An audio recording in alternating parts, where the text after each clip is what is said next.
Welcome to Venture Playlist, and this week we're going to cover something that's near and dear to our hearts. And I think everyone struggles at some point or another with this, and it's getting a good night's sleep. Now, we've camped for a lot of years, and a lot of different things really affect that. I know for me, I got in a car wreck, so that messed up my back pretty well. I had been camping for a lot of years, and from that point on, it's been a real challenge to find something that allows me to sleep well at night. Even at home, I have to sleep on a Tempur-Pedic bed, and I still don't always get the best night's sleep. So when we're out camping, considering how active you are and all the things you want to do, it makes it really critical that you get a good night's sleep. And I don't know about you guys, but if I'm good for a bad night's sleep once. Twice, I get a little ornery. Three times, I'm just a wreck. And so it even without a back injury, a good night's sleep it just makes everything better.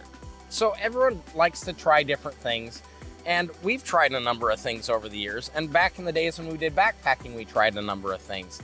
And it seems like of all your camp equipment, tents, for instance, you'll use a tent until it's worn out and gone. But it seems like everyone has camp pads and a large variety, and they're never worn out because you're always seeking something better. So we're going to cover some of the more basic types of sleep camp systems, and we're going to start right down at the bargain basement, $50 to well over $500 for some of these sleep systems. And some of them are usable for backpacking, some of them are usable for car camping or overlanding, that kind of thing. After a particularly bad night's sleep out camping near Boise, we went by an upholstery shop and got this. This is your basic upholstery foam that is 3 inches thick. There's no dual density or anything. It's very, very basic. And this is 2 pieces. They're about 72 inches long, so it's about 6 feet, and they're about 3 feet wide. The real benefit here is for $50, you can't really go bad. But sometimes when you lay on it, it's a little bit thin and you kind of crush right down to the bottom. The other issue is, of course, this isn't waterproof either. Any moisture in the air is going to absorb into it. It does make it heavy. Wrapping it in cord is probably not the best idea because it definitely tears into it. You get little tears, little things in it. And if kids are rough on them, they're going to wear it a little faster than normal. The benefit to these is you actually get a decent night's sleep. When we were on the Magruder corridor, which we do have a video for that, watch that. My first night out on the Magruder, just by happenstance, I ended up with both of these. So I had 6 inches of foam. I slept amazingly. But let's unwrap this. We'll throw it in the tent. We'll lay on it and tell you a little bit about our impressions on it. Getting into these gazelle tents is always a challenge because you have to step through and you can't get your heels out of your shoes unless you're tiptoeing, and I'm not especially good at tiptoeing.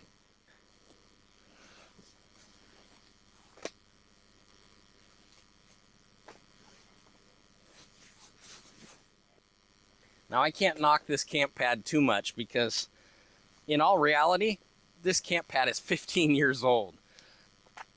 So it holds up pretty well in spite of the rough use. We actually had a trip where the plastic bag we had it wrapped in, it was on the outside of the vehicle wrapped in a plastic bag, and dust got in, permanently stained it, but it still works. So all things considered, this is pretty good sleeping actually. It could use a little thicker material, maybe adhered to the bottom, but we've never gone to that kind of extent on it. You'll get a decent night's sleep. The benefit is you can actually roll a little bit on this and change position, whether you're a side sleeper or straight on your back sleeper. But when I'm straight on my back camping, I snore and it ruins the camping for everybody. So side sleeping still works with this, but it would definitely benefit from a thicker layer of foam adhered to it. Thermarest camp pads have been around for years. We've had these ones about 25 years. The Trail Camp and the Trail Pro is what we have. And the Trail Camp is about 1.5 inches thick. The Trail Pro is about 2 inches thick. You're looking at about 2.5 pounds to 4 pounds for these. Price range on these are roughly, the price these days are about 150-ish and 180-ish. These ones are your typical air them up, have a little bit of foam in the middle and everything, a little bit of texture to it when it's inflated. The disadvantages here is that with sleeping bags, these are what the kids use a lot, and they tend to slide around on them. They slide off, things like that. They're not the thickest. Back in the day when we were younger and thinner, we ended up using these camping. These things have been through the Bob Marshall twice. They're great. They're great backpacking camp pads.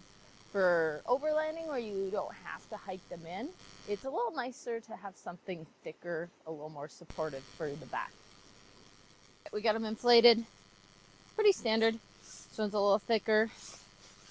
You got your rigid enough. The biggest problem with these is that you're dealing with air. Anytime you're dealing with air, you're going to have some pressure points that are heavier when you're laying down, and it's not as supportive. They do their best when they try to put some areas in there for that, but it's great for tent camping when you're here.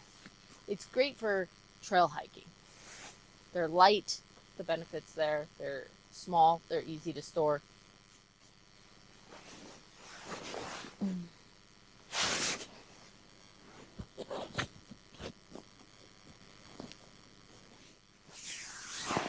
A little thicker.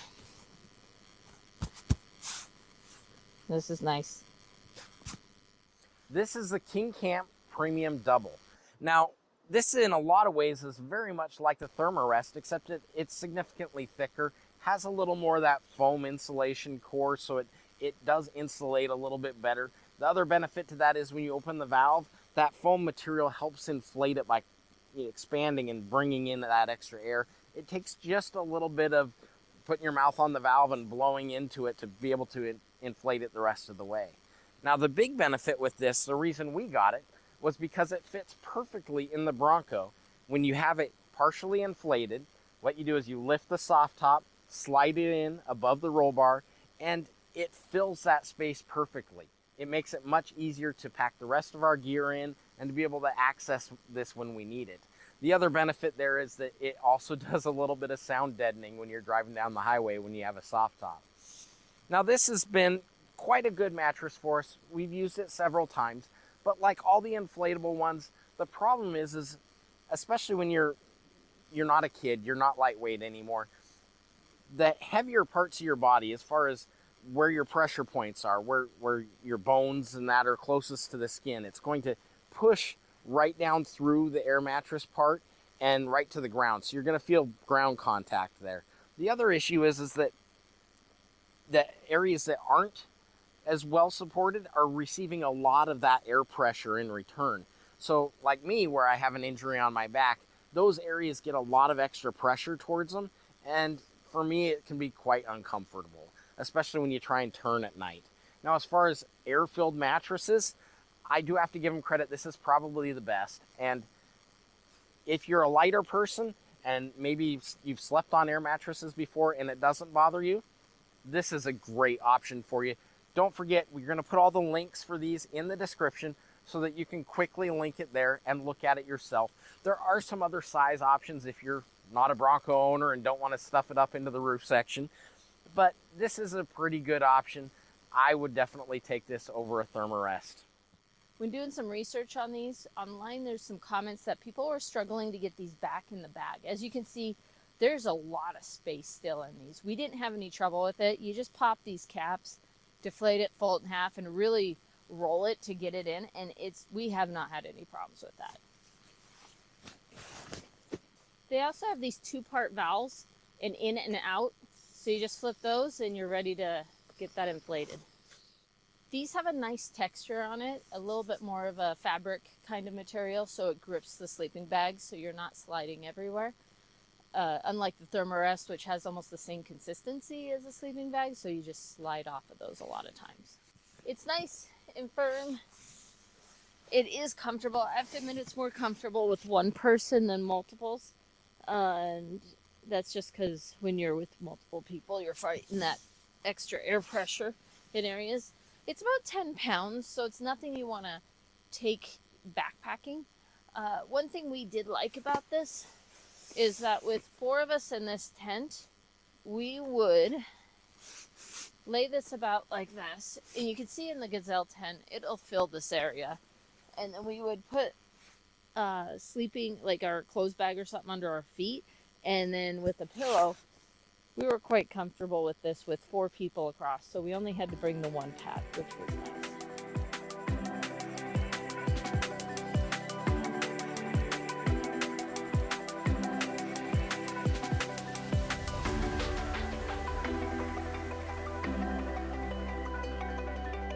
So with this, we've decided to swing for the hills.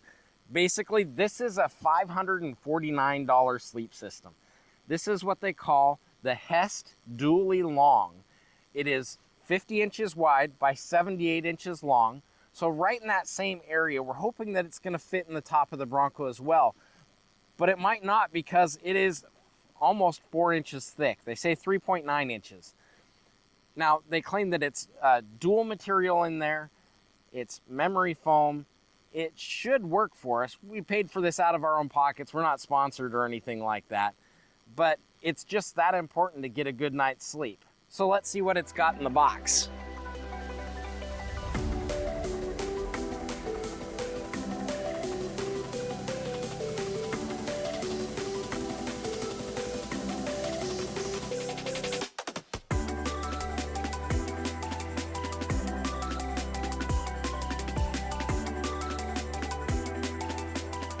Now this is kind of cool because it's got carry handles here and it folds in half, but it also has retaining clips. It's a nice, you can tell it's waterproof, but it's a nice soft material. Hopefully we won't slide around too much on it. But it's definitely heavy. This is 24 pounds.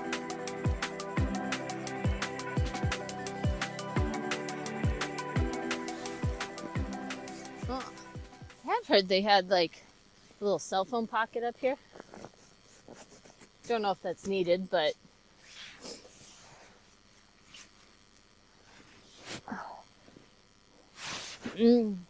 I'll let you know in 4 hours.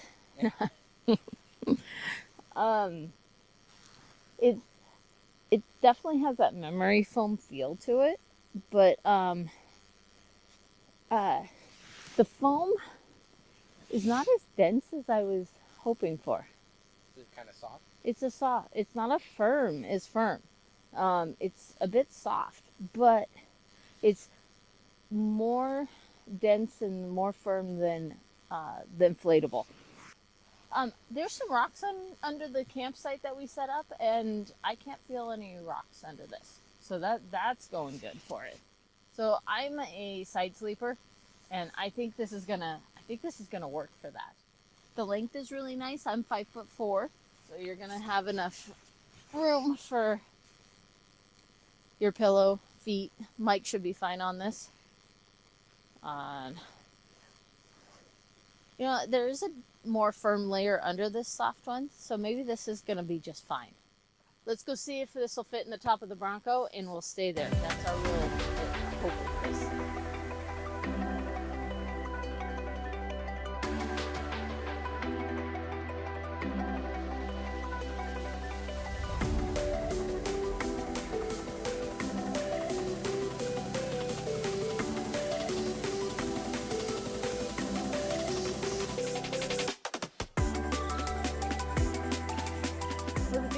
That it fits, but because it bends in the middle, it's we're gonna have to put a rope between it.